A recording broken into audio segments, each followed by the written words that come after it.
oli wakati mu bujulizi wano ku The Is Still Hope channel y'essuubi. Mukama bampeera omukisa ogw'amaanyi. Maama wansonga mu bintu bingi njabbi bagambako katono naye mukyala wange yabatumidde nnyo ategedde era ndaba era mpulira nti wendi wano abaagala nnyo n'obuweereza bwonna. Ntambudde n'abaweereza ba Mukama ono bamuyita omusumba Richard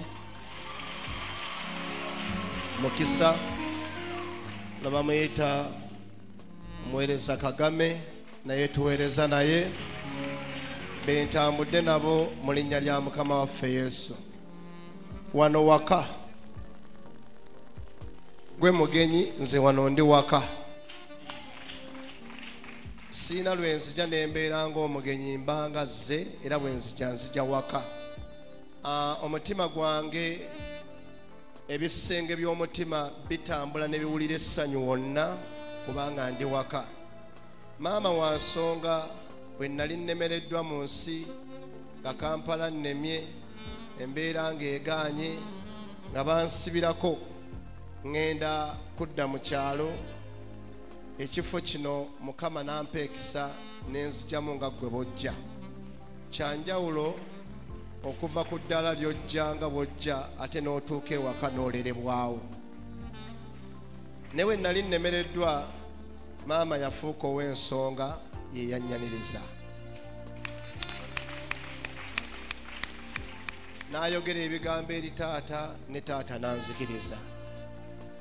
Era mbadde mpaakinze wali omu ku mutabani wange n'aŋŋamba nti wenze naye n'aŋŋamba walinga osulawa. Ne mugamba we baazimba ekizimbe ekirungi omuyembe gukyaliwo ogwo ngwagala nnyo awali kantiini awo bwe twayigira okusaba bwe twabeeranga ne tusaba nasulanga awo okuva ku ddaala okuva okuwanulwa mu mbeera yonna n'otuuka ku zero. Wano we natandikira n'enninnya n'etuuka kati wendi. Banjagala era bakyanjagala. Nayagalwa ate nga nze wadde maama anaagamba nti muwulize walimu obuwulize naye nedda. Embeera bwe kkubanga n'okkiriza nti ekkubye kakkana bwe Mukama waakutadde ne by'otomanya obiyigerwa mpaka. Ebimusaaganya abirabe oba babirabe naye nze kamwa kwogera kennyini nagenda okujja wano ng'olugezigezi lungi amalala mangi okwewanika kungi naye olw'okuba nti kifo ekisumulula ebitaali mu kuteesa kwa Mukama ebimu teyabiganya kubeera nange ne bisumululwamu. Kale neebaza Katonda ku lw'omulimu omulungi ogutambula wano gye mbeera nga mpeereza. Mbagamba nti mutunde muwulirayo bulizi mu lusi baba tutteyo butuusi naye nze mmanyiyo ntegeerayo wankozeemu omulimu ogw'amaanyi ddala. Neebaza abeegayirizi oba ttiimu y'okwegayira n'olunaku lwa leero lwe lwali ekisumuluzo ky'okuggulirawo emikisa mu bulamu bwange.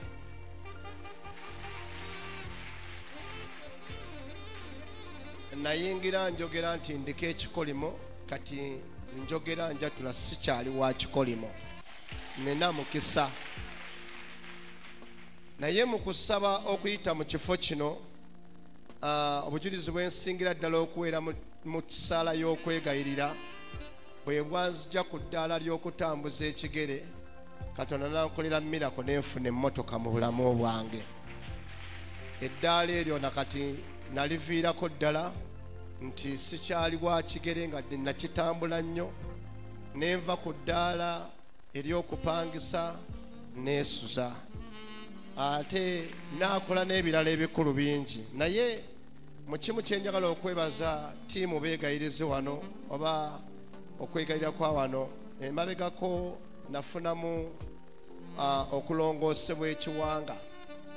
Njagala nnyo Mukama akuwa ekisa nti bw'obanga Katonda akutadde ku mulimu gw'obuweereza okwegayirira gwe kennyini omuntu otuuka ekiseera nga tokyasobola naye essala z'abantu ababeerayo nga bayimira mu kyoto bakuwanirira. Nafunako okulongoosebwa ekiwanga nenvaayo bulungi naye okuddayo ku review ngenda okukomawo obulamu bwali bugenda. Navuga okuva ndowooza ewandegeya mba njolekera mu tawuni y'e Nansana nempulira ng'omukka tegukyaliwo, obulamu nga bugendera ddala. Waliwo omuntu nga boogera ku muntu nti afa naye weeba yali ezzeeko tesiti nti yakufa otandika okutegeera nti wemba neegayirira omuntu afa nina okubeera siriyasi. Nabeerako nga ndaba buli kyonna ekiri ku nsi kye nnina tekikyayina makulu nga eyeetaagisa yekka ye Katonda. Kubanga nawulira nga emmotoka erimu byonna, essimu eri biki byonna nga sibyagala, n'engoye zennyambadde saagala mpulira nfa. Bwe namaliriza bwenti nga amaanyi ganzigwamu nenkwata waleti yange nina second born Isaac nengimuwa. Mwalimu ndowooza emitwalo 9 nga muli nkitegeera nti wabaawo ekyonna ekyeyongerayo. Banaatandikira awo nenfulumizibwa emmotoka mu Nansana mu tawuni awo. Waliwo omusajja wa Mukama atunda na ttaka super shelter, ayinawo ekizimbe, ne bantwala mu luumu emu enneebaka nga eba nfuufuwa biki byonna nga njagala neetebwe nti naye obulamu nga bugenda. Nali sinnagenda kulongoosebwa, nakwata mukyala wange nentuula ku buliri nemubuulirira nga ndi bulungi. Olunaku lw'okulongoosebwa ne mugamba nti ŋŋenda naye senga wabaawo ekibaawo kiki ekiddako ne mukansolinga. Naŋŋamba ebyo tobiŋŋamba, ne mugamba nina bikugamba kubanga teri alina bikugamba. Ndi musumba ate ndi bbaawo ate oli mukyala wange ate ggwe byonna kati nina kikubuulira. Ne mukansolinga abantu abamu bwe bagenda mu buzibu obunene babanga balalu. Ne mugamba gwe tolina kulaluka, olina kuzzaako ki ekiddako, ebintu obikwata otya, ebisigadde obitambuza otya. Bwentyo ne mukansolinga bulungi n'afuna omutima ogw'obuvumu. Ne mugamba fukamira nkusabire ojjuzibwe omwoyo ne ŋŋenda. Nze nabavuga n'obavuga ogenda mu kunnongoosa. Naye mu kuvaayo ebyaliwo babennyumiza bunyumiza ng'omuntu avaayo. Okudda engulu nasanga abamu bakaaba tebakirabangako, kama nankomyawo. Naye phase 2 ate yali ndala, kubanga ebintu byagenda ng'ebyokusaaga, amaanyi ne ganzigwamu nga mpulira banteeka mu mmotoka. Waliwo eddwaliro lya Dr. Sebbye Nansana, bamukubira essimu n'agamba muteeke mu ambulance muleete mangu. Nga ne ambulance ne bwogikubira tejja, ne bakozesa eyange ne bantwala. Kulaga omusabi omwegayirizi kino kyozzeeko si muzannyo. Eggulu liri kuteekako obeere siriyasi ku lw'obulamu bw'abantu. Mukyala wange we natuula mu mmotoka nga bantaddemu nga mpulira byonna ebikolebwa, naye ekintu ekyasooka nga amaanyi siina. Yampitanga hani pasita, kale oba ompulira nkwata nyweza. Nenkozesa amaanyi gonna ag'obulamu bwange naye nga tewali kikyukako ng'awulya Ssemukwata. N'asaba essaala, abaaliwo awo nange ne basaba essaala nga mpulira basaba, nga mpulira buli kyonna ekitambula, naye nga mpulira ŋŋenda mpola. Mu maanyi amangi omuntu g'akozesa, waliwo amaanyi katika n'akatuuti wadde kasitowa nga nkozesezza amaanyi gange gonna nkasitula omuntu omu. Ago ge nakozesa ne gavaayo ne gakola akagalo n'entakula mu ngalo ze katini nnyo. Ne mpulira ng'agamba omusumba omu akyali mulamu ampulira.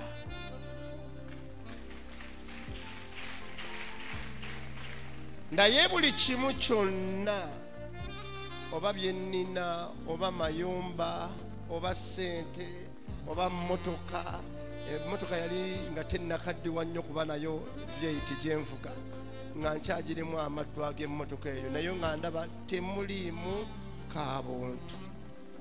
navaawo nga ntuuse mu ddwaliro okudda engulu nategeera ekintu kimu ti ebintu bitwemazaamu lwa bwereere ne tubeera ng'ensolo eri abaana b'abantu naye buli muntu yandiyagadde omuntu wa Mukama n'amussaamu n'ekitiibwa.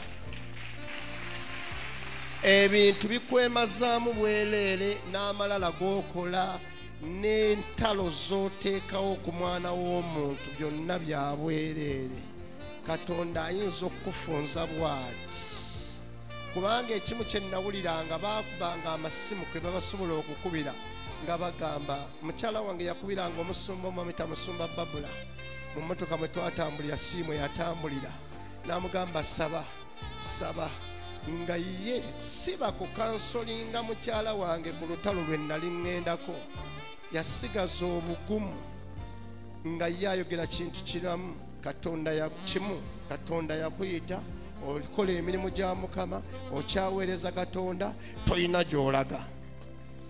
Naye wadde nange nga ndi musabi nga sisobola kukyogera wabula mpuliriza nga nina ekintu kimu ti Mukama osaasire kyesisaanidde naye wekuba kwe kwagalako wekuba kwe kuteesaako kola kyoyagala. Lwaki mbeebaza abasabi n'abeegayirizi bw'olabanga omuntu atudde ku kateba manya atudde ku mukeeka olina ensonga ekutuuzizaawo. Ekifo kino nkyagala nnyo maama nkwebaza olw'okukuuma omutindo ne taata ogw'okuyigiriza abantu okusaba.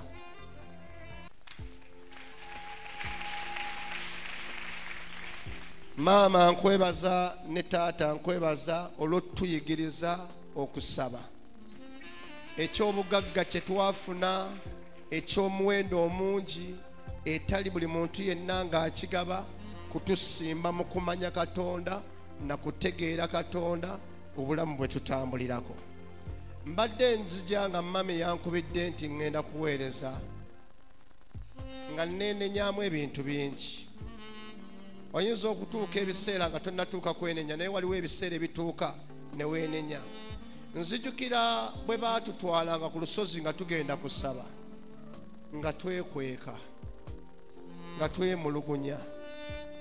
Emmotoka yalinga ya bwereere etutwala ne batuteerawo okusaba nti mujje musabe. Twaddukanga omwoyo yakuwala n'agamba lwaki olidduka olikomawa. Ninange eddoboozi eryaŋŋambanga nti Buyongo omanyi gye wava. Ne wenzijukirawo olwo ne ŋŋonda n'enterera. Maama kaabagambye nti wampisa muwulize gye nakoleranga emputtu teyabangayo naye emputtu yange esinga eyannyambanga yali Mwoyo wa Mukama nankansolinga n'enkomawo. Okuyiga okusaba awo we nasulanga waalingawo ennyumba awo nga yeey'abamaama ne taata we babeera. Muzeeyi yazuukukanga ssaawa 9:10 ez'ekiro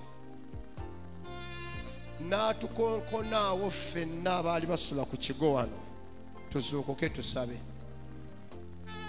Yandibadde avaayo n'asabanga yekka era yandibadde afunamu ng'asaba yekka kubanga amanyi okusaba.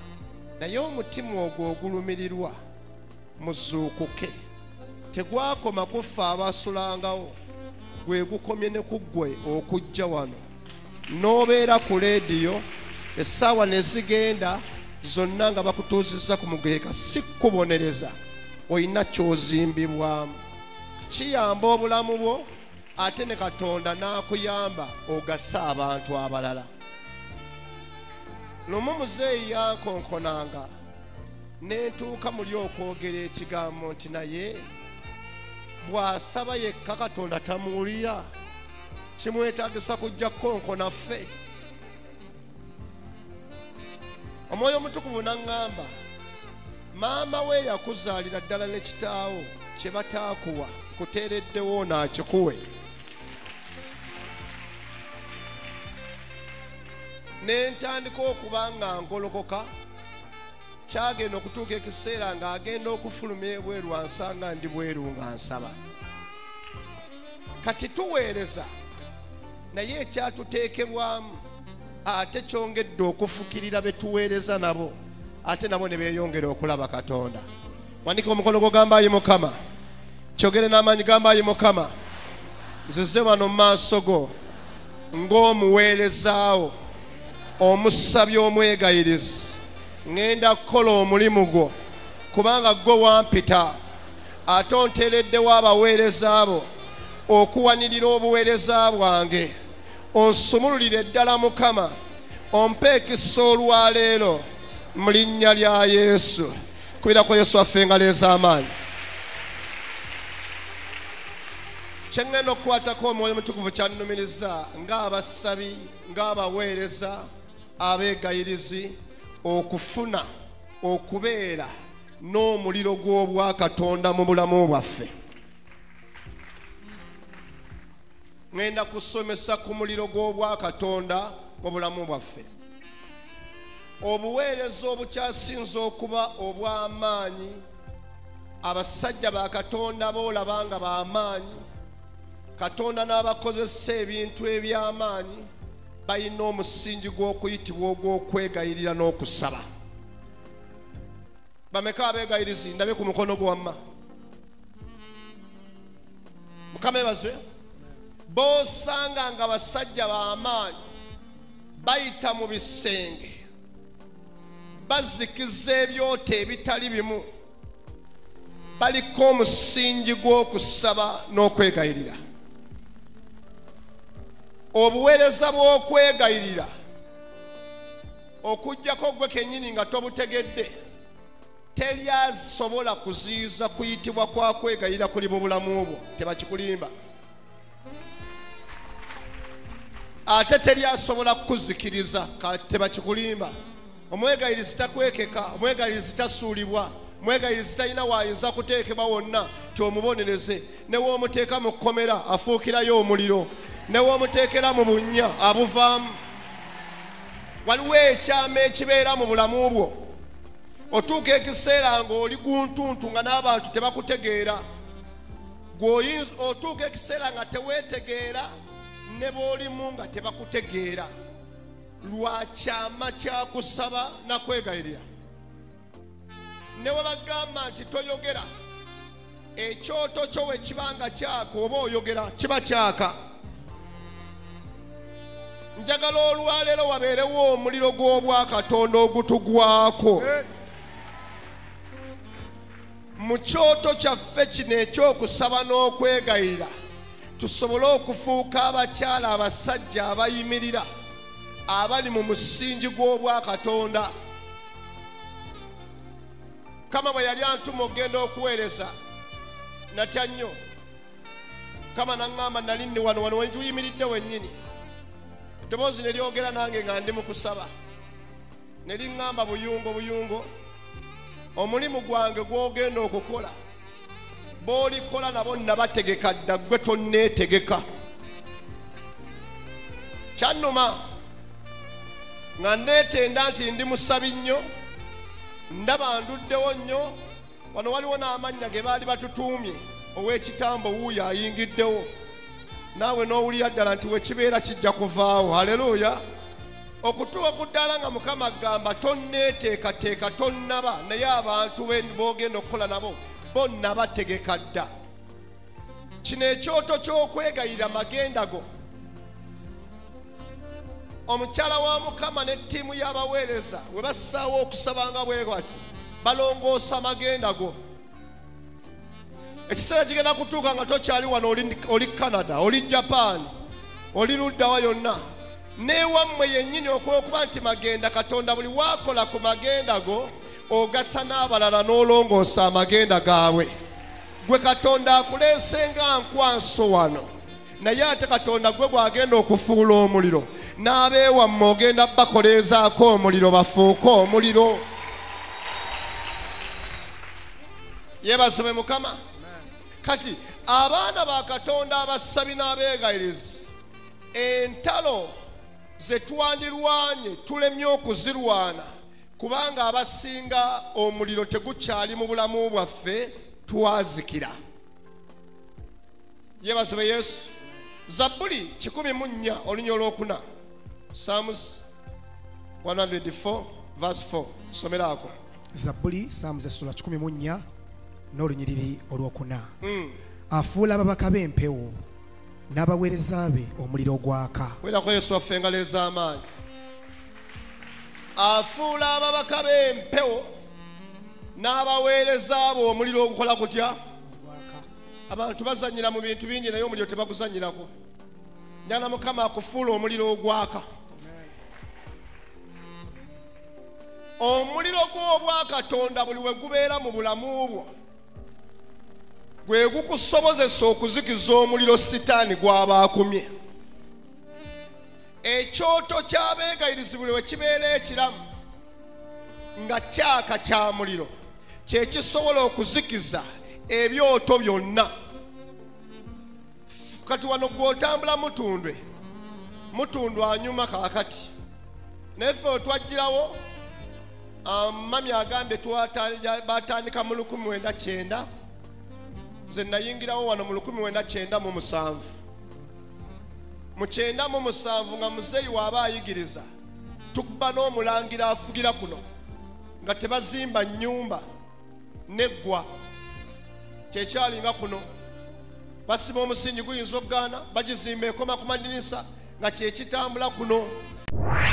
Oli wakati mu bujulizi wano ku There Is Still Hope channel y'essuubi. Obwo bwe bubadde obujulizi bwa leero ku There Is Still Hope channel y'essuubi. Eri gwe Katonda gwawadde obujulizi osobola okujja n'ogabanako obujulizi obwo naffe olwo ekitiibwa kya Mukama kiyimusibwe. Tukubireko ku 0752 34 14 47 oba ku 0761 08 83 15. Osobola n'otufuna ku email eya tshitv74@gmail.com.